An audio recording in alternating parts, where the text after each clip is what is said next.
Dan terima kasih. Bismillahirrahmanirrahim. Assalamualaikum warahmatullahi wabarakatuh. Waalaikumsalam warahmatullahi wabarakatuh. Alhamdulillah wassalatu wassalamu ala Rasulillah wa ala alihi wa ashabihi wa mawalah. La haula wa la quwwata illa billah. Asyhadu an la ilaha illallah wahdahu la syarika lah wa asyhadu anna Muhammadan abduhu wa rasuluhu alladzi la nabiyya wa la rasula ba'dah. Amma ba'd, fa inna asdaqal hadithi kitabullah wa khairal hadi hadi Muhammadin sallallahu alaihi wasallam.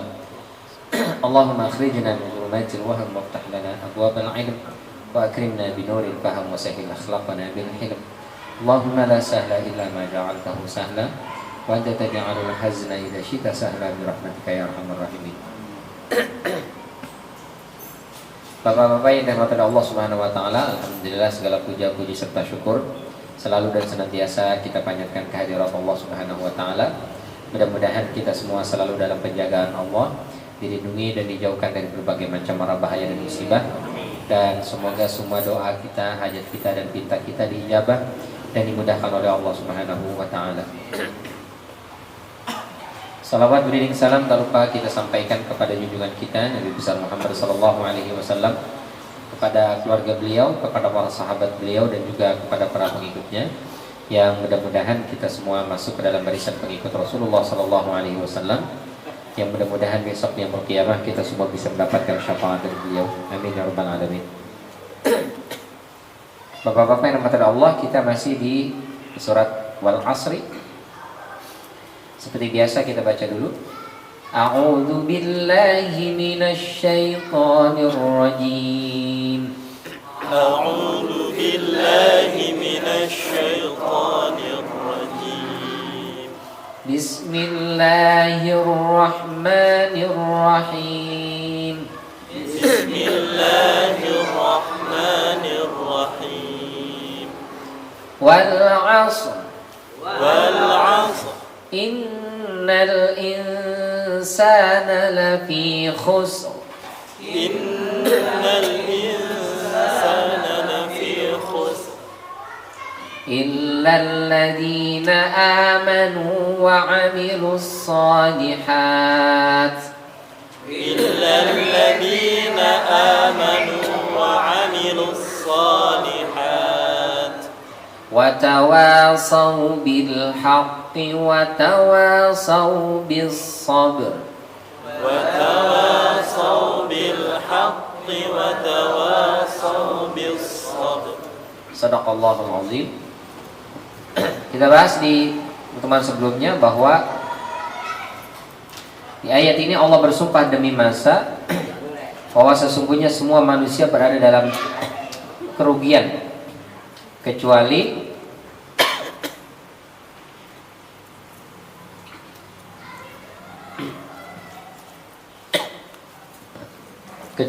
tiga golongan atau empat lah, yang bisa disebutkan empat. Yang pertama alladzina amanu, yang kedua wa amilus shalihat, yang ketiga wa tawasaw bil haqqi, yang keempat wa tawasaw bis sabr.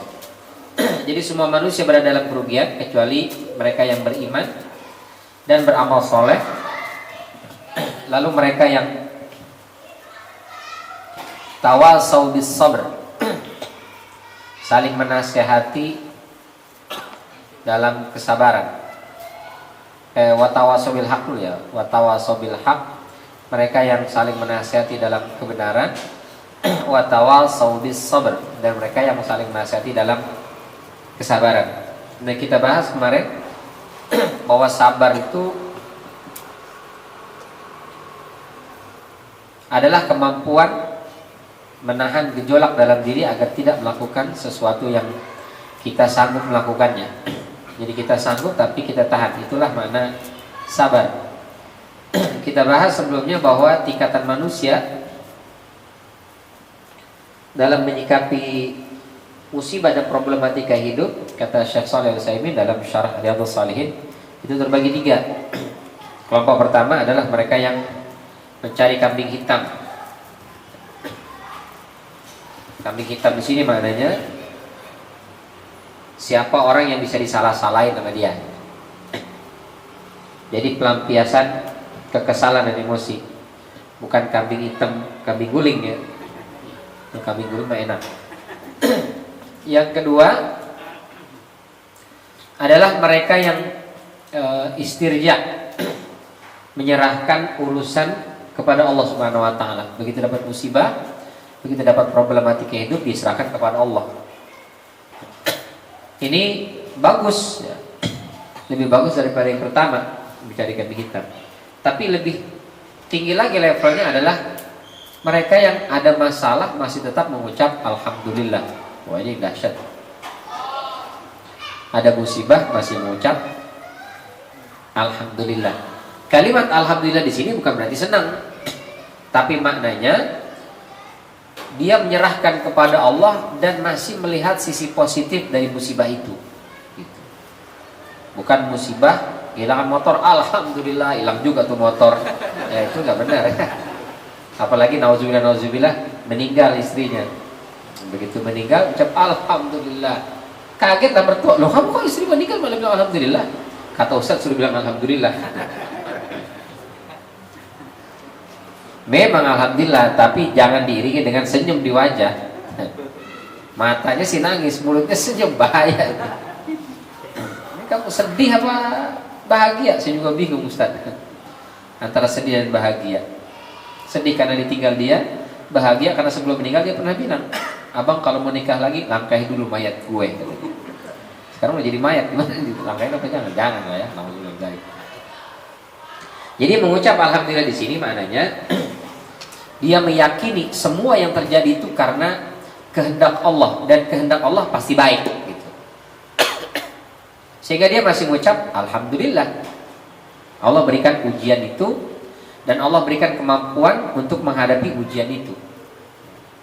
Ketika dia kehilangan, nauzubillah dzalik, kehilangan harta, dia masih mengucap alhamdulillah, cuma sepeda yang hilang. Motor mah aman, alhamdulillah. Begitu motor hilang, alhamdulillah, masih motor yang hilang, bini masih aman. Masih ada sisi positifnya gitu. Mungkin ini teguran dari Allah karena saya terlalu sayang sama tuh motor.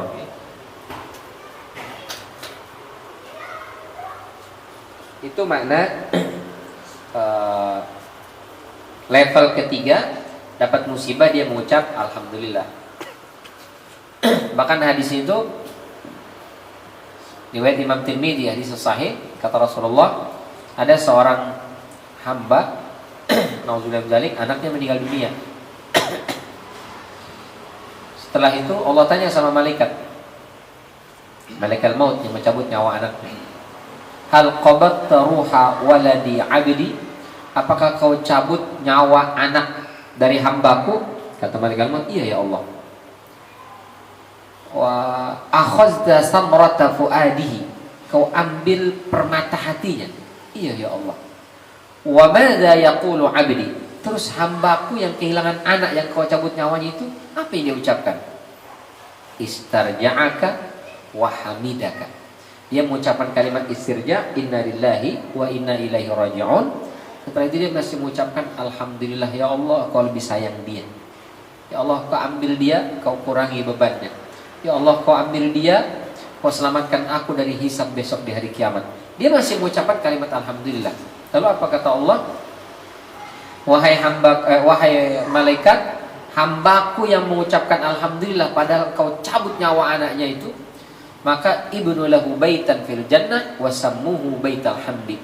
Siapkan sebuah istana di surga untuk dia itu, dan kasih nama istananya itu adalah Baitul Hamdi. Masya Allah, rumah pujian. Itu ada di surga. Jadi ada rumah-rumah itu, istana-istana itu dikasih merek Baitul Hamdi. Itu artinya rumah untuk mereka-mereka yang dapat musibah, tapi mereka masih bisa mengucapkan kalimat alhamdulillah. Masya Allah, luar biasa ya? Jadi ada mereknya Baitul Hamdi. Ini rumah saya Ustaz, Bapak musibah apa? Enggak, nama saya Pak Hamdi. Nah, itu enggak dapat. Kan berarti namanya Hamdi, akhirnya dapat rumah itu ya. Nah ini kata Syekh Shalih Al-Utsaimin, 3 tingkatan manusia ketika menghadapi cobaan dan ujian. Kira-kira kita di level yang mana nih? Mudah-mudahan sih nggak di sini lah ya. Meskipun mungkin belum sampai sini, tapi minimal udah sampai level sini lah. Bukan di sini. Jadi ada masalah, ngamuk, marah-marah, nyari siapa yang bisa disalahin. Ada masalah itu introspeksi mestinya kan, bukan nyalahin. Karena kalau cuma nyalahin mah gampang banget ya, semua orang juga bisa gitu. Baik. Kenapa ada musibah? Kenapa ada ujian? Karena kita hidup. Hidup itu isinya adalah ujian. Alladzi khalaqal mauta wal hayata liyabluwakum ayyukum ahsanu amala. Dalam surat Al-Mulk gitu ya. Ayat 2. Allah yang menciptakan al-mauta wal hayata, kematian dan kehidupan. Kenapa sih ada kematian dan kehidupan? Liyabluwakum, agar Allah menguji kalian. Ayyukum, siapa di antara kalian ahsanu amala, yang paling bagus amalnya. Jadi hidup ini memang isinya ujian aja. Kalau nggak mau dapat ujian, ya jangan hidup. Ya kalau nggak hidup ya mati aja. Pokoknya selama kita hidup pasti nggak mungkin nggak ada ujian. Nggak ada orang lu hidupnya enak, nggak ada. Hidup enak itu semua sama. Tidak ada manusia yang hidupnya baik-baik saja. Semua kita ini sedang berjuang menghadapi ujiannya masing-masing. Ada yang diuji dengan sakit, ada yang diuji dengan rumah tangga, ada yang diuji dengan anak, ada yang diuji dengan tetangga, ada yang diuji dalam materi, ada yang diuji dengan macam-macam. Ada yang masalahnya materi, materinya aman, pasangan, pasangannya nggak ada masalah, anaknya nggak ada masalah, mertua nggak ada masalah, ipar. Sampai ada filmnya ipar adalah maut. Masalah akan ada aja. Wa nabluukum bisyarri wal khairi fitnah. Kami akan uji kalian dengan syarri yang dalam kacamata kita buruk, wal khairi, atau bisa jadi dalam kacamata kita itu sesuatu yang baik. Pada hakikatnya dua-duanya adalah ujian. Semua kita pasti ada ujiannya. Maka itu jangan pernah merasa kita doang paling berat ujiannya. Enggak boleh juga tuh. Setiap ketemu orang cerita aja masalah dia. Kayaknya dia paling berat. Pokoknya sekampung ini harus tahu dia punya masalah. Kesini cerita, kesitu cerita, semua diceritain sama dia. Nggak cukup sampai situ, update status. Berusaha untuk tetap tersenyum meski hati terluka. Nggak ada yang like. Kok nggak ada yang like ya? Baru-baru komen, like aja enggak. Bikin status lagi. Hati remuk redam, tapi berusaha menyembunyikan. Terus aja pengen banget dikomen sama orang, ada apa gitu. Kita nggak usah kepedean merasa masalah kita paling berat. Karena setiap kita sebetulnya dapat masalah berat menurut ukuran kita masing-masing. Jadi nggak boleh bandingkan. Ada orang kayak nggak mau kalah gitu dalam masalah ya. Dia nggak mau kalah. Ada yang nggak mau kalah disaingin dalam hal kesenangan. Ada yang juga nggak mau kalah disaingi dalam kesusahan gitu. Saya nih baru habis beli motor. Alah baru motor gitu doang. Motor gue tuh lebih mahal. Anak saya baru diterima di kampus Bonafit, kampus itu, anak gue terima luar negeri tuh. Dia nggak mau kalah. Ada yang lebih parah lagi, susah aja nggak mau kalah. Saya ini lagi susah beli utang, berapa utang lo? 10 juta, lah cuma 10 juta, gue 100 juta. Dia nggak mau kalah gitu.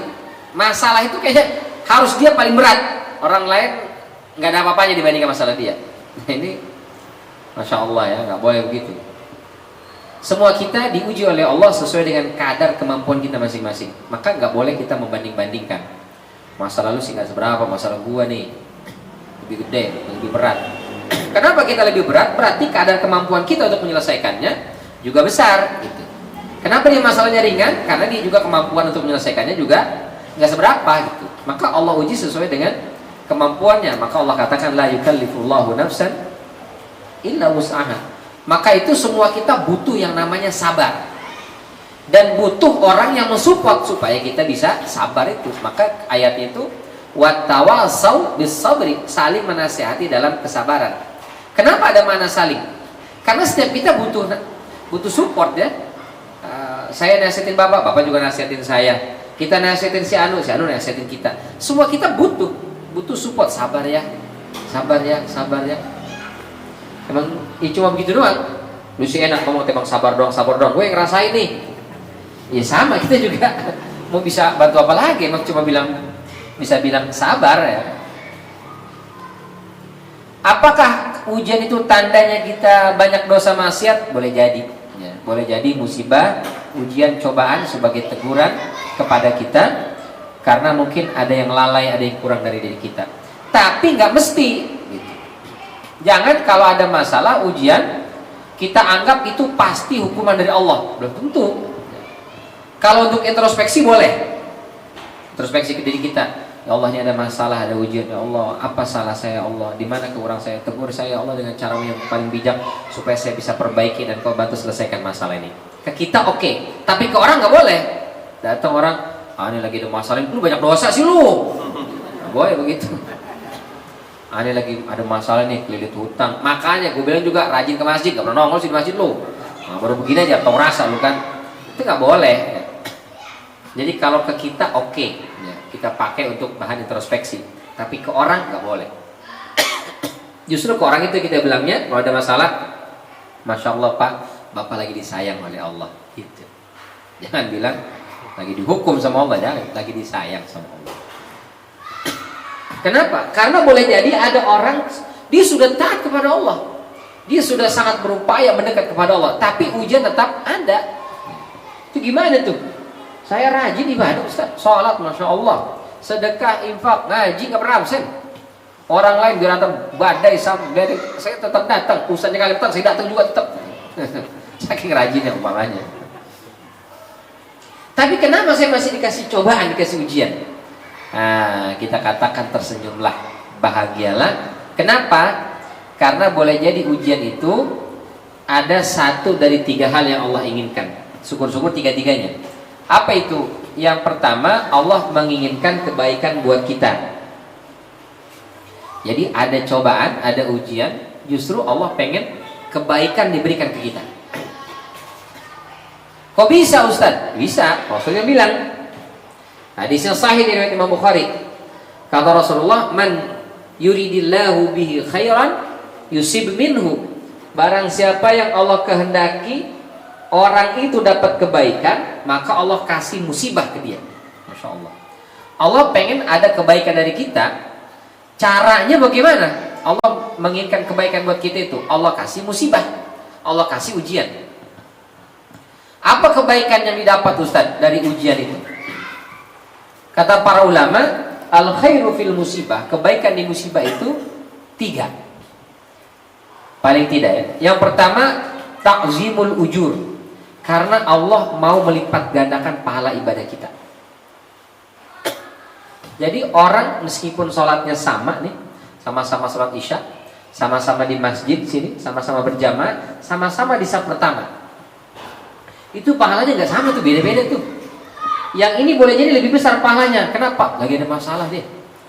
Yang ini lebih kecil pahalanya. Kenapa? Baru habis gajian, senang-senangnya dia. Nggak ada masalah, hidupnya lagi tenang. Dia sholat di saat pertama sebagai bentuk syukur, bagus. Ya. Masya Allah, luar biasa. Tapi ada satu lagi di sampingnya, lagi ada masalah berat banget. Tapi dia tetap datang kepada Allah. Dia tetap sholat, Masya Allah. Maka bagi dia pahalanya lebih besar tuh. Jadi ketika kita ada ujian, ada masalah, ada problem, kita tetap beribadah kepada Allah, itu pahala ibadahnya itu lebih besar pahalanya dibandingkan orang yang sedang tidak ada masalah. Tapi jangan kemudian minta masalah, jangan. Ya Allah, saya pahala saya biar lebih gede, kasih dong masalah dong, masalahnya lebih besar dong. Jangan, sombong itu nanti. Begitu dikasih masalah aja keok, nangis-nangis, ya Allah berat banget ini ya Allah, jangan. Maka jangan pernah minta musibah. Tapi ketika Allah berikan ujian, cobaan, kita langsung, ya Allah alhamdulillah, mudah-mudahan ujian yang kau berikan ini itu menjadikan pahala sholatku lebih gede ya Allah, pahala ngajiku lebih besar, pahala baca Quranku lebih banyak, pahala sedekahku, infakku itu menjadi dilipat gandakan gitu. Jadi itu kebaikan yang kita dapat ketika ada musibah. Itu cara Allah mau melipat gandakan pahala kita. Kenapa? Karena mungkin Allah lihat ibadah kita begitu-begitu aja, nggak kencang, maksudnya biasa aja gitu. Ini kayaknya kalau dibiarin begini aja nih, sedikit nanti dia modalnya nih. Begitu menghadap Allah hari kiamat, kayaknya nggak cukup ibadah kita itu. Karena ibadahnya datar segitu-segitu aja gitu. Yang padu-padu doang, paling kadang rawatib, tahajudnya kurang, sholat tahajudnya kagak misalnya, duhanya juga boro-boro ya, apalagi sholat-sholat Yang lain misalnya, ini kayaknya sedikit pahalanya ini orang, sedekahnya juga cuma segitu-segitu doang misalnya. Itu pun setahun sekali misalnya. Ini kayaknya ini nggak cukup nih modalnya nih. Maka Allah kasih ujian ke dia supaya ibadahnya sedikit, ibadahnya biasa-biasa aja, tapi bonusnya gede. Gitu. Ini betapa baiknya Allah ke kita ya. Yang kedua, raf'ud darajat. Kenapa Allah kasih kita ujian? Karena Allah mau menaikkan derajat kita. Ya bocah aja kalau sekolah mau naik kelas pasti ada ujiannya itu. Kelas 1 mau naik kelas 2 diuji dulu. Kelas 2, kelas 3 begitu saja. Mau lulus SD, mau naik ke SLTP diuji dulu, harus ada ujian. Nanti SLTP mau naik ke SLTA gitu juga. Lulusan SLTA mau ke kuliah diuji lagi. Nanti pas kuliah ada ujian semester, ada ujian akhir tahun, ada ujian skripsi, ada ujiannya. Kalau kita mau naik kelas ya mesti diuji.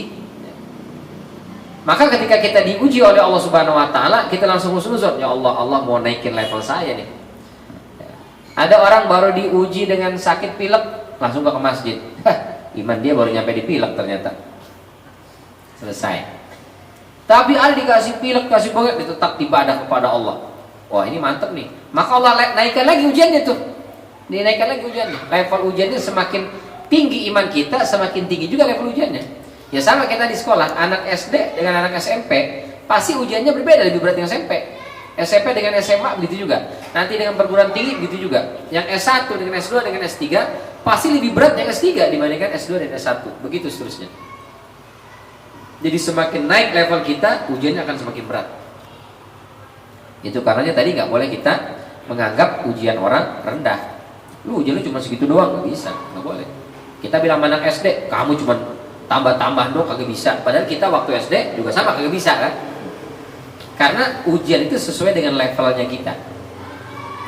Maka ketika kita merasa, ya Allah kok ini berat banget ujian, berarti mudah-mudahan level saya naiknya tinggi banget ini, gitu. Tapi hanya kita dengan Allah, jangan cerita lagi ke orang. Bro, ujian itu berat banget bro. Aneh kayaknya mau naik tinggi di derajatnya nih. Nanti apa ujiannya? Cuman ketipu pinjol kan? Berapa duit? Cuma 3 juta, levelnya kecil itu. Ini nih 3 miliar, levelnya tinggi. Nah itu jatuhnya takabur, nggak boleh. Itu tadi ya, bahaya, sombong dengan musibah. Musibahnya dibanggain. Yang ketiga, apa kebaikan yang Allah inginkan dari musibah itu? Mahtul khataya. Allah mau hapus dosa dan kesalahan kita. Dosanya udah kebanyakan. Kita mungkin nggak datang mohon ampun kepada Allah, kita nggak bertobat kepada Allah, ditunggu-tunggu, ini kayaknya nggak tobat nih apa nih? Maka Allah kasih ujian, Allah kasih masalah, Allah kasih sakit. Kita bersabar, dosa-dosa kita dikuburkan. Masya Allah. Maka setiap kali dapat ujian, pantas ya orang yang ngerti itu dia bilang, alhamdulillah, karena ya Allah alhamdulillah pahala saya bakal lipat ganda ini. Ya Allah derajat saya bakal dinaikin nih. Ya Allah banyak banget dosa saya bakal dihapus. Maka ketika dia dapat musibah, keluarlah kalimat alhamdulillah. Alhamdulillah dosa saya banyak yang digugurkan. Alhamdulillah derajat saya naik. Alhamdulillah pahala saya lipat gandakan. Maka muncul kalimat alhamdulillah tadi. Jadi alhamdulillah bukan dalam rangka senang, tapi dalam rangka bersyukur kepada Allah karena pasti setiap musibah punya dampak positif. Hadis diriwayatkan oleh Imam Muslim, anna Nabi sallallahu alaihi wasallam qala, bahwasanya Nabi sallallahu alaihi wasallam bersabda, ma yusibul mu'min min wasabin, tidaklah ada musibah apapun itu yang menimpa seorang beriman, wala nasabin, tidak juga berupa nasab, capek, lelah, kerja pulang kerja harus ngaji lagi, mana ngantuk, mana capek ini, aduh, itu nasab, lelah, capek.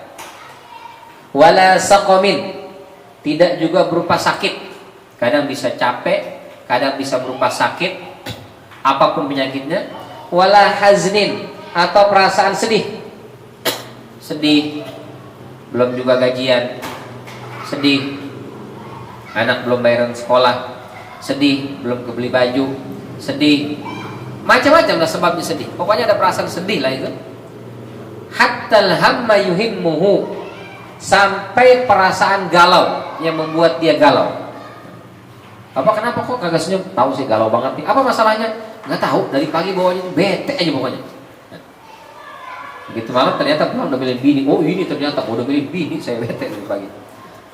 Itu ham yuhimmuhu, perasaan galau itu adalah bagian dari musibah. Dan itu semua kata Rasulullah bisa berupa capek atau lelah, nasab, berupa sakit, berupa sedih, atau bahkan berupa galau sekalipun, illa kaffara bihi min sayyiatihi, kecuali itu semua adalah cara Allah mau menggugurkan semua dosa dan kesalahannya. Masya Allah. Kira-kira kalau batuk dosa apa yang dilakukan Ustaz? Ya dosa-dosa kecil. Begitu satu kapus, kapus. Semakin banyak batuknya, semakin banyak yang kapus, Pak. Masya Allah. Luar biasa ya.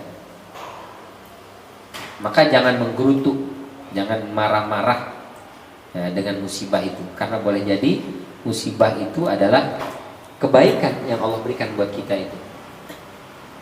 Ada seorang nenek-nenek datang ke Rasulullah. Ya Rasul, saya sakit banget ya Rasul.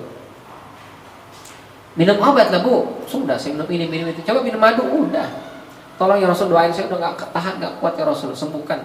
Ya, kau kan punya doa mustajab kata Rasulullah.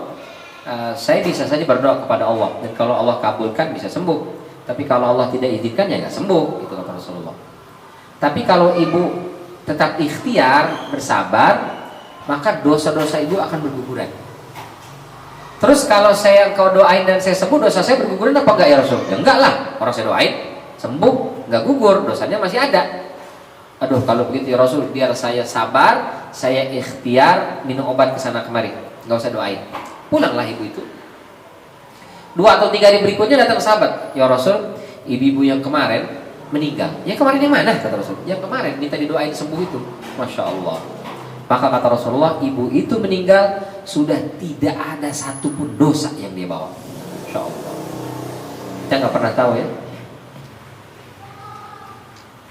Ada jamaah itu itikaf waktu itu, bareng-bareng lah ya. Yang kami itu itikaf. Terus dia kalau doa itu nangis gitu. Pas itikaf itu, tanya Pak, Bapak kok bisa setiap malam itu kayaknya khusyuk banget doanya, nangis terus gitu. Orang nangis malam pertama, kalau enggak malam ganjil aja, atau berapa malam aja, atau di malam terakhir saja. Dia enggak setiap malam doa itu. Malam doa nangis, siang doa nangis terus.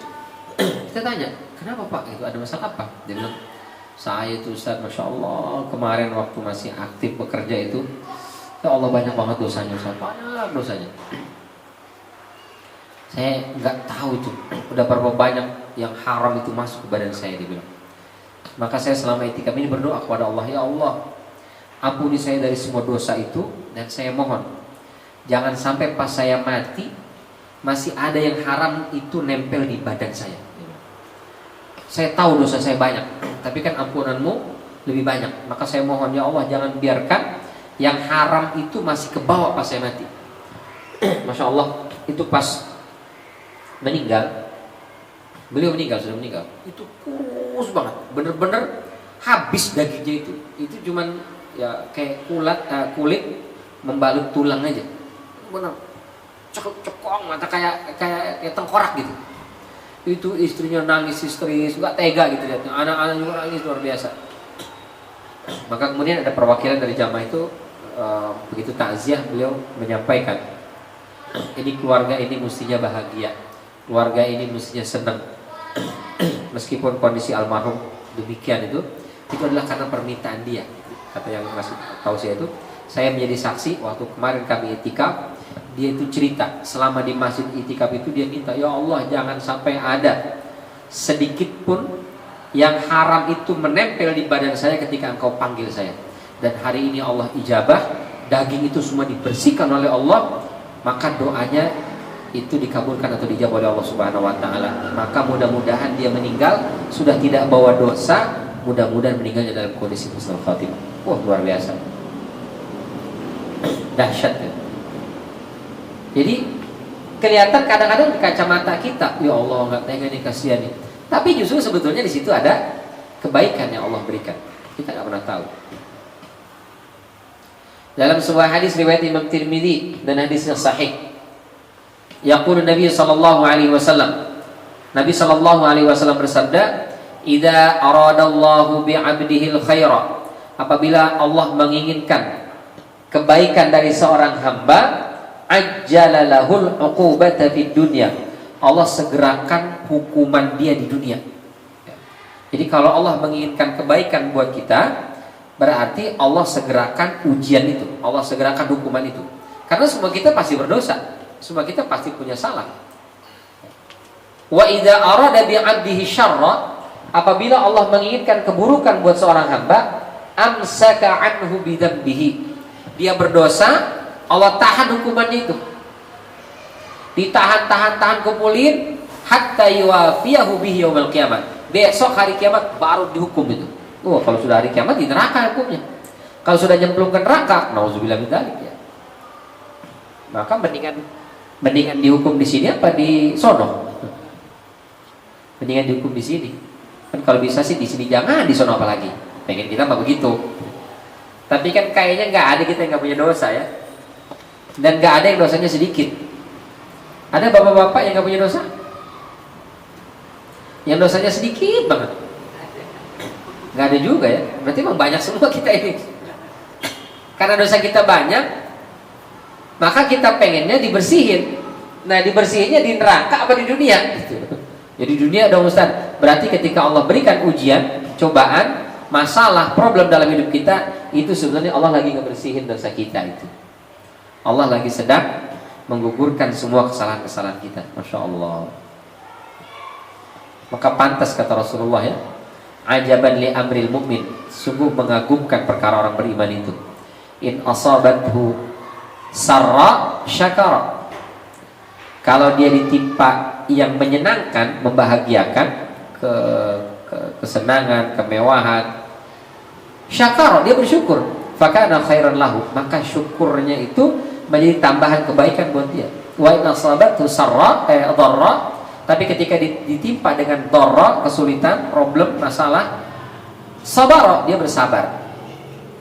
Masya Allah. Fakana khairan lahu, maka itu juga baik untuk dia. Nah, ini yang pertama. Jadi kenapa kita tetap tersenyum meskipun sedang dapat ujian? Karena Allah menginginkan kebaikan. Apa kebaikannya? Dilipat gandakan pahala ibadah kita. Allah mau meninggikan derajat kita, berarti dimuliakan, dan Allah mau menghapus dosa dan kesalahan kita. Yang kedua, kenapa kita tersenyum padahal lagi ada musibah atau masalah atau problem? Karena boleh jadi masalah itu, musibah itu tanda cinta Allah ke kita.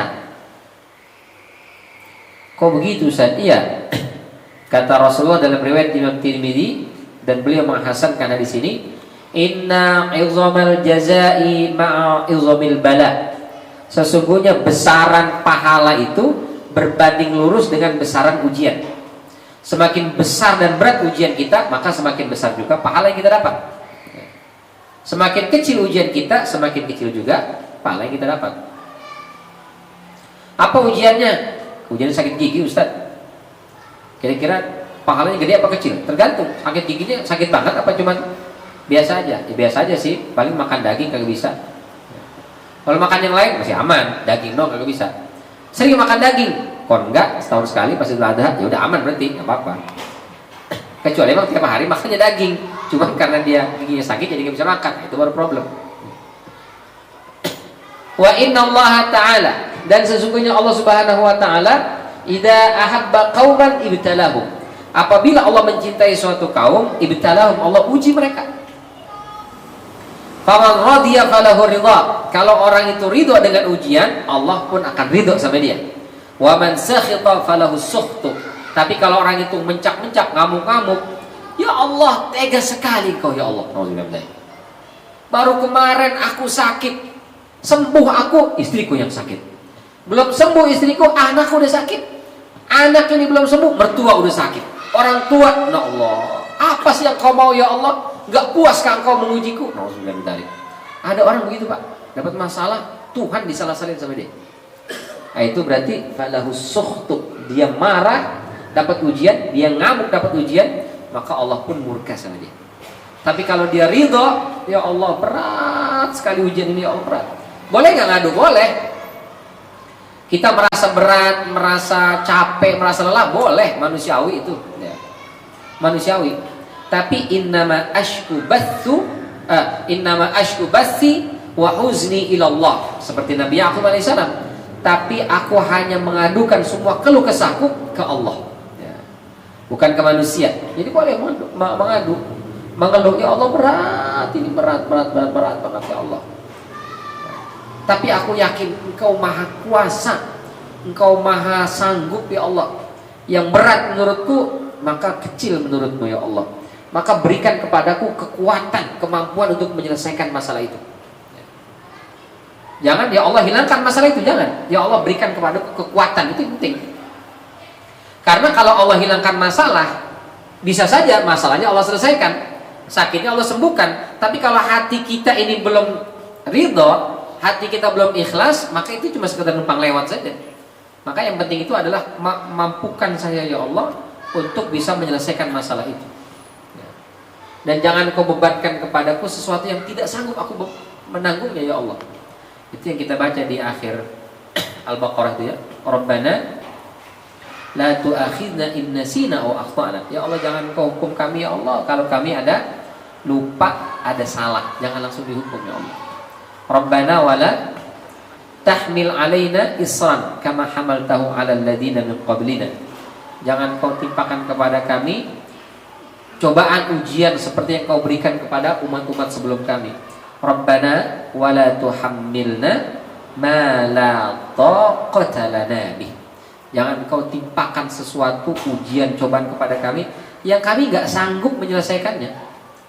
Jadi kalau kita bilang jangan kasih cobaan, enggak mungkin, semua kita pasti dicoba. Tapi Allah jangan berikan kepadaku cobaan yang aku enggak sanggup melaluinya. Artinya enggak apa-apa ada cobaan, tapi bikin aku sanggup melewatinya ya Allah. Berikan kekuatan untuk bisa menyelesaikannya. Apapun masalah dan problemnya, insyaallah. Itulah yang membuat kita bisa ridha.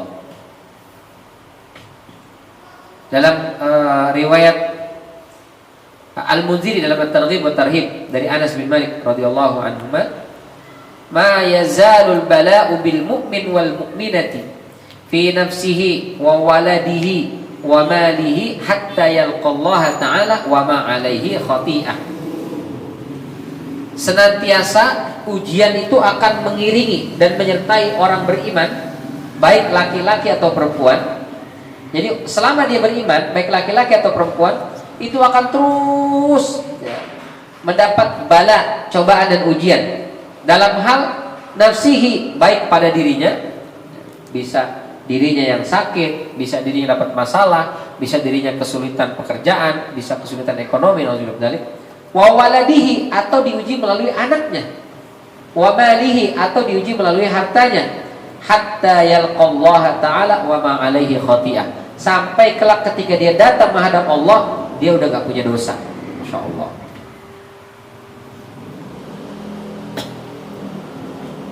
Dalam hadis sahih riwayat Imam Bukhari dari Sa'ad bin Abi Waqqas radhiyallahu anhu, annahu qala, qultu ya Rasulullah, aku pernah bertanya, ya Rasulullah, ayyun nasi asyaddu bala'an, siapa manusia yang ujiannya paling berat? Apa kata Rasulullah? Al-anbiya, adalah para nabi. Kenapa nabi ujiannya paling berat? Karena nabi makhluk yang paling dicintai oleh Allah. Jadi ternyata semakin besar cinta Allah kepada seorang hamba, maka semakin berat ujiannya. Siapa manusia paling berat? Para nabi. Nabi Ayub, Masya Allah ya, dari yang tadinya kaya raya, hartanya banyak, anaknya banyak, itu hartanya habis, terbakar, ada yang segala macam, habis. Setelah hartanya habis, anaknya meninggal satu-satu, sampai habis, meninggal semua. Insya Allah. Nggak cukup sampai di situ, Allah kasih penyakit kepada Nabi Ayub alaihissalam. Dan penyakitnya kan nggak keren banget ya kalau zaman sekarang itu. Korengan gitu, tapi seluruh badan, dan menimbulkan aroma busuk. Sampai-sampai itu warga kampungnya protes.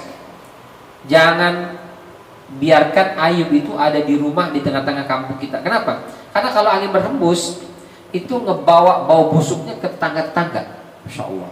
Kita bayangin Pak, baunya kayak gimana itu? Sampai tetangga mencium aroma busuknya. Akhirnya Ya udah, kata istrinya, kalau nggak boleh di sini, saya bikinkan. Ada yang mengatakan dia bikin rumah di luar kampung, ada yang mengatakan ditaruh di sebuah gua. Akhirnya dibawa sama istrinya, pergi itu di luar kampung itu, tinggal di sana. Istrinya aja nggak tidur bareng sama dia tuh.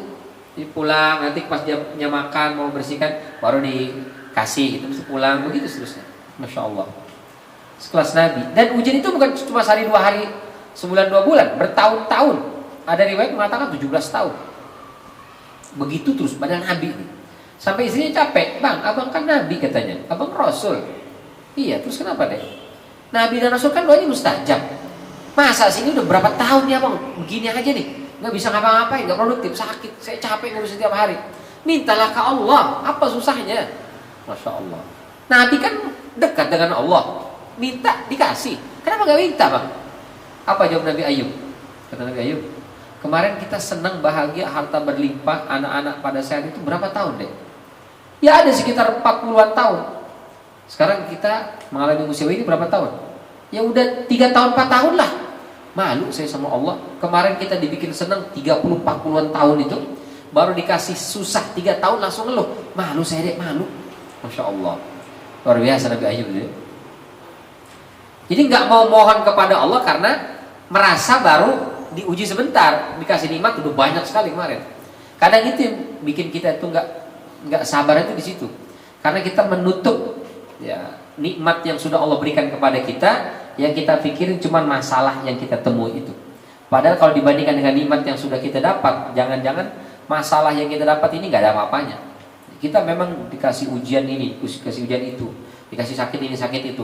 Tapi dibandingkan dengan nikmat yang Allah berikan ke kita lihat ya Allah, orang tuh nggak ada yang dapat kayak kita nih. Di situ kita akan merasa ya Allah, alhamdulillah, alhamdulillah, masih bersyukur. Maka Nabi Ayub dia nggak berani tuh minta. Sampai tadi itu ada riwayat mengatakan sudah 17 tahun baru minta. Mintanya malu-malu lagi. Rabbi anni massaniyad durru wa anta arhamur rahimin. Gitu doang. Ya Allah, aku ditimpa kesusahan dan Kau Zat yang Maha Penyayang. Gitu doang. Enggak, ya Allah, hartaku udah habis, anakku udah meninggal, ini bini udah nyerocos saja tiap hari ya Allah. Gimana mereka bisa ngapa-ngapain ya Allah? Ayo ya Allah, berikan kemudahan ya Allah, berikan kemudahan. Enggak begitu tuh Nabi Ayub tuh. Masya Allah. Luar biasa ya. Rabbi anni massaniyad durru wa anta arhamur rahimin. Saya kalau lagi baca ayat itu malu, suka malu ya. Nabi Ayub yang begitu berat doanya aja, minta ke Allahnya itu sederhana sekali gitu. Enggak merasa kayak paling susah gitu. Insya Allah ya. Karena kita, oh ya Allah saya begini ya Allah, kayak paling berat gitu. Padahal nikmat yang Allah berikan ke kita jangan-jangan udah banyak banget gitu. Ya meskipun boleh, ya kita kan kalau ke orang tua kita mau minta nangis-nangis apa istilahnya meracau ke orang tua kan boleh, orang tua kita sendiri kan. Bu ayo dong bu pak, ya ada orang tua kan, nggak masalah. Nah kita ke Allah begitu ya boleh aja sebenarnya. Cuman kalau kita baca bagaimana Nabi Ayub berdoa kepada Allah itu langsung ya Allah iya ya malu banget gitu. Nabi Muhammad adalah Nabi yang paling Allah sayangi, Allah paling cintai. Ujiannya paling berat, lahir udah gak punya bapak, baru besar dikit ibunya meninggal, usia 6 tahun meninggal udah ibunya. Dia sono kakeknya meninggal, Insya Allah ya, sebatang kara hidupnya. Ya Allah, belum lagi masalah di Mekah begitu banyak, dibenci oleh satu negeri Mekah, dia dimusuhi bahkan mau dibunuh, harus lari. Sampai di Madinah ada orang-orang munafik, musuh dalam selimut, begitu seterusnya. Terus anaknya semuanya meninggal sebelum beliau, kecuali hanya Ibunda Fatimah, istrinya yang beliau cintai meninggal. Jadi kayaknya semua masalah dalam hidup kita ini itu Allah berikan dulu kepada Nabi kita. Apa masalah kita? Saya kehilangan orang tua. Nabi Muhammad dari kecil sudah kehilangan orang tua. Apa masalahmu? Saya kehilangan pasangan. Nabi Muhammad sudah kehilangan Ibunda Khadijah. Apa masalahmu? Saya kehilangan orang yang mensupport, menyokong saya. Rasulullah kehilangan Abu Talib. Saya kehilangan anak saya Ustaz. Rasulullah semua anaknya meninggal kecuali satu doang. Masya Allah. Apalagi masalah saya dimusuhin oleh orang Ustaz. Berapa yang banyak musuhin? Itu tetangga saya ada 3 orang tuh bujik benar Ustaz. Rasulullah satu Mekah jahat semua, bahkan mau membunuh. Masya Allah. Ini ada Ustaz, orang udah saya bayain dia ternyata musuh dalam selimut. Berapa orang? Ya satu. Rasulullah itu Banyak sekali orang munafik di Madinah itu, ya. Musuh dalam selimut. Kayaknya semua masalah itu ada. Masalah apa? Ekonomi. Ya Allah, Rasul berapa kali nggak makan ya. Kita kesulitan masalah ekonomi kayaknya paling berat. Kata Ibunda Aisyah, tidak pernah rumah Rasulullah 3 hari berturut-turut makan dengan gandum yang enak. Nggak pernah. Kalau kita kan bukan gandum, kita kan beras. Beras yang mahal apa misalnya? Pandan wangi lah umpamanya. Rumah Rasul itu nggak pernah 3 hari berturut-turut masak nasinya itu pandan wangi terus berasnya. Hari ini pandan wangi, besok beras yang banyak kutunya, besoknya lagi banyak kerikilnya. Hari keempat baru agak rojo lele. Nanti lama-lama begitu lagi, begitu. Nggak pernah 3 hari itu enak terus, nggak pernah. Masya Allah, 3 hari itu nggak pernah bertahan itu. Dan kata Ibunda Fatimah, Ibunda Aisyah, rumah Rasulullah itu sering, ya. Kadang-kadang seminggu itu nggak ngebul sama sekali dapurnya. Nggak ngebul ini artinya nggak ada yang dimasak. Ya, kalau kita nggak masak beda. Nggak masak dengan nggak ada yang dimasak beda ya. Kalau kita, saya juga sama Ustaz, dapur saya sebulan nggak ngebul, nggak makan dong, gampang tinggal GoFood. Zaman Rasulullah nggak ngebul berarti nggak dimakan, cuman air putih kurma, air putih kurma itu aja. Kadang-kadang kurmanya udah keras, udah berapa hari disimpan, Masya Allah. Dan nyimpannya nggak di kulkas kan, jadi keras terus dalamnya itu apa ada res-resannya gitu, Masya Allah. Jadi kalau kita merasa kok dunia ini nggak adil ya, masalah ke saya terus. Memang dunia bukan tempatnya itu, bukannya tempat kesenangan. Ya. Dunia ini nggak adil memang untuk semua, bukan hanya untuk kita, semua orang. Kalau yang kita inginkan kebahagiaan, kesenangan, bukan dunia tempatnya. Itu tempatnya adalah di surga. Maka disebut dengan naimum muqim. Ya. Kenikmatan yang terus menerus. Di mana itu? Di surga adanya. Di sini memang tempatnya keluh kesah. Di sini tempatnya cobaan dan ujian. Maka kita orang beriman ketika dapat ujian, ya Allah, ini tanda cinta Allah ke saya ini. Jadi ketika Rasul ditanya siapa manusia yang paling berat ujiannya, kata Rasul para nabi. Tsummal amsal fal amsal. Kemudian setelah itu di para Rasul, para nabi, orang soleh terus ke bawah. Yubtala ar-rajulu ala hasabi dini. Orang diuji sesuai dengan level beragama dia. Fa in kana fi dinihi salban ishtadda bala'u. Kalau dia termasuk orang yang istiqomah, kuat dalam ibadahnya, kuat agamanya, maka ujiannya juga semakin berat. Wa in kana fi dinihi riqqah. Kalau dia ibadahnya juga masih ya biasa-biasa aja lah, beragama juga biasa-biasa aja, maka ujiannya juga biasa-biasa aja. Fama yabrahul bala'u bil 'abdi. Maka seorang hamba senantiasa dapat ujian hatta yatrukahu yamshi 'alal ardi wa ma 'alaihi khati'ah. Sampai Allah biarkan dia berjalan di atas muka bumi udah gak punya dosa. Masya Allah. Terakhir, kenapa kita masih tersenyum meskipun dapat ujian? Karena boleh jadi ujian itu cara Allah menghindarkan kita dari yang namanya istidraj. Apa itu istidraj? Istidraj itu kesenangan sesaat yang kelak diganti dengan azab. Ada orang itu dia punya cita-cita. Apa cita-citamu? Muda foya-foya, tua kaya raya, mati masuk surga. Dia pikir surga punya bapak moyangnya. Mana bisa begitu? Kalau kita ingin tuanya kaya raya, maka mudanya kita harus bekerja keras, peras keringat, banting tulang. Kita harus belajar untuk hidup hemat, kita belajar untuk mandiri, kita belajar untuk menyelesaikan banyak persoalan. Maka masalahnya akan ditemui banyak sekali. Yang begitu aja belum tentu tuanya kaya raya. Kalau kita ingin masuk surga, maka harus banyak beribadah, banyak infak, banyak sedekah, banyak bertobat kepada Allah. Yang banyak infak, sedekah, banyak pahala, banyak beribadah, banyak bertobat aja belum tentu masuk surga, apalagi yang enggak ya. Nah, istidraj itu adalah kesenangan sesaat yang kelak Allah ganti dengan azab. Ada hadis riwayat Imam Ahmad, kata Rasulullah sallallahu alaihi wasallam, "Idza ra'aitallah," apabila engkau melihat Allah, yu'til 'abda minad dunya ma yuhibbu. Apabila engkau melihat Allah memberikan kepada seorang hamba kebaikan dunia apa yang dia cintai, ala ma'asihi, padahal dia pelaku maksiat. wa huwa muqimun ala ma'asihi.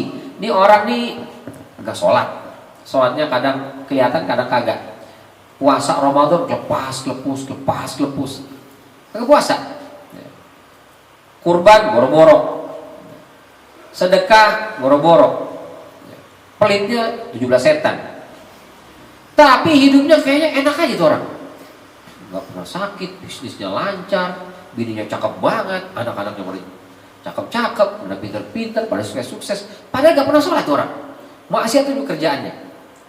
Kata Rasulullah, fa'lam, ketahuilah kalau ada kau lihat orang seperti itu, fa innama dzalika minhu istidraj. Itu adalah istidraj buat dia. Dia pelaku dosa maksiat, tidak melakukan ketaatan, tapi dunianya senang, dunianya bahagia. Itu namanya istidraj. Insyaallah. Maka kata Allah, ma yujadilu fi ayatillahi illa alladziina kafaru. Tidak ada yang menentang ayat-ayat Allah kecuali orang-orang kafir.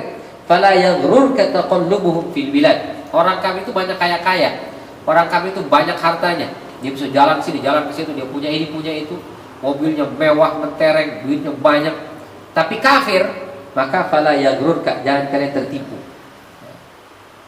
Jangan kita tertipu dengan orang-orang kafir itu. Karena sesungguhnya itu adalah istidraj buat dia. Kata Allah dalam surat Al-An'am, "Falamma nasu ma dzukiru bihi, fatahna 'alaihim abwaaba kulli syai'." Tatkala orang itu melupakan apa yang diperingatkan kepadanya, diingetin sholat dia enggak mau, diingetin tobat dia tetap melakukan maksiat, diingetin apapun dia cuek. Itu bukan kami hukum dia, bukan kami azab kata Allah, tapi fatahna 'alaihim abwaaba kulli syai'. Kami buka pintu dunia dari berbagai macam segi dan sisi. Bisnisnya malah jadi lancar, usahanya jadi bagus, duitnya jadi semakin banyak, badannya semakin sehat. Padahal diingetin kagak mau sadar. Masya Allah. Hatta idza farihu bima utu, sampai kemudian dia merasa sombong, bangga dengan apa yang diberikan Allah kepadanya, sampai nauzubillah dzalik ngenyek dia. Lu rajin salat kan? Bisnis lu cuma gitu-gitu doang. Rajin salat kan? Motor lu masih Mio tahun 2012. Rajin ibadah, rajin taat, melakukan ketaatan kepada Allah, nggak pernah dosa maksiat, mana nggak punya mobil, mana nggak punya ini, nggak punya itu. Bini ini jelek banget ya, menikah gue nih, kata dia. Nauzubillah. Bidzalik. Sampai dia udah sombong begitu, akhadnahum baghtatan fa idahum mublisun. Maka kami akan cabut nyawanya secara tiba-tiba, atau kami berikan cobaan kepada dia secara tiba-tiba. Faidahum mublisun, baru dia cengok, baru dia ngotot, ya Allah, ternyata jabatan saya gak ada gunanya, ternyata harta saya gak bisa menyelamatkan, ternyata kemewahan yang selama ini saya bangga-banggakan gak bisa menyelamatkan saya. Nauzubillah. Dan maka kata Syekh As-Sa'di, ketika mereka melupakan peringatan Allah yang diberikan pada mereka, maka dibukakanlah berbagai pintu dunia dan kelezatannya, mereka pun akhirnya lalai. Sampai mereka bergembira dengan apa yang diberikan pada mereka, akhirnya Allah menyiksa mereka dengan tiba-tiba. Mereka pun berputus asa dari berbagai kebaikan. Seperti itu lebih berat siksanya. Mereka terbuai, mereka lalai dan tenang dengan keadaan dunia mereka. Namun itu sebenarnya lebih berat hukumannya dan jadi musibah yang besar. Masya Allah. Jadi kalau kita melakukan kesalahan, dosa, Allah langsung uji, kita langsung balik ya kan. Sadar, astagfirullahaladzim, ya Allah ampuni saya. Tapi kalau orang itu nggak dikasih ujian, hidupnya tenang-tenang, terus dia merasa hidupnya damai-damai aja. Dia lupa untuk istighfar, dia lupa untuk bersyukur, dia lupa untuk bertobat, dia lupa untuk kembali kepada Allah karena terlalu merasa nyaman. Akhirnya tahu-tahu sudah mati dan dia masuk ke dalam neraka. Nauzubillah. Baik, terakhir dalam surat Al-Baqarah ayat 156 sampai 157, bahwasanya orang bersabar itu dapat 3 reward sekaligus. Alladzina idza asabatum musibah, orang-orang yang apabila mereka ditimpa musibah, qalu, mereka mengucapkan innalillahi wa inna ilaihi raji'un. Sesungguhnya kami milik Allah dan sesungguhnya kami hanya kepada Allah lah kembali. Ulaika, mereka itu alaihim salawatu mir rabbihim. Pertama, mereka mendapatkan salawat mir rabbihim. Apa salawat? Kata para ulama, kalau salawat, kita salawat ke Rasulullah kan jelas nih, Allahumma sholli ala sayyidina Muhammad. Tapi kalau Allah bersalawat ke kita itu apa? Itu maknanya Allah berikan kepada kita maghfirah, ampunan. Allah berikan kepada kita barokah, keberkahan. Jadi Allah berikan ampunan dan keberkahan. Itu satu, orang yang sabar, Allah berikan ampunan dan keberkahan. Kedua, warahmah, Allah berikan kasih sayangnya. Yang ketiga, wa ulaika humul muhtadun, dan mereka itulah benar-benar mendapatkan hidayah. Berarti kalau kita sabar dalam hidup ini, pertama dapat salawat dari Allah, maknanya adalah ampunan dan keberkahan, dapat rahmatnya Allah, dan dapat petunjuk hidayahnya Allah Subhanahu wa ta'ala. Maka tak ada yang bisa kita ucapkan kecuali bersabar, bersabar, dan bersabarlah. Meskipun lisan ini mudah mengucapkan dan berat hati ini mempraktekkan, tapi itulah memang kita tidak lain dan tidak bukan hanya dibilang sabar. Dan itu karenanya sabar itu butuh orang yang mensupport. Maka ayatnya watawasau bis sabri. Wallahu a'lam bishawab. Sampai di sini sebagai akhir penutup dari pembahasan surat Wal Asri. Maka insyaallah di pertemuan berikutnya kita sudah masuk ke surat berikutnya, yaitu surat At-Takatsur. At-Takatsur. Jadi kalau urutannya At-Takatsur dulu, berbangga-bangga dulu, baru setelah itu rugi di surat Wal Asri-nya. Kalau kita karena dari belakang, jadi ngomongin Wal Asri dulu, baru setelah itu baru berbangga-bangganya gitu, sombong-sombong. Jadi sabarnya duluan kita bahas. Baik, sampai di sini. Sebelum tutup mungkin ada yang mau ditanyakan, ditambahkan atau didiskusikan. Kalian tafadhal masykurah. Ya, silakan bapak-bapak yang mau bertanya. Barangkali mungkin ada masalah yang mau disampaikan. Mudah-mudahan ada solusi berikan Ustaz. Ya, silakan. Alhamdulillah materi kita pada malam hari ini Masya Allah membuat hati kita tenang ya ketika menghadapi musibah, karena kita tahu ilmunya jadi lapang. Jadi ucapkan Alhamdulillah saja begitu. Ya, begitu Pak. Ya, silakan barangkali ada pertanyaan. Tidak ada paham. Alhamdulillah. Kalau gitu terima kasih dari saya. Tutup sama. Wabillahi taufiq hidayah. Wassalamualaikum warahmatullahi wabarakatuh.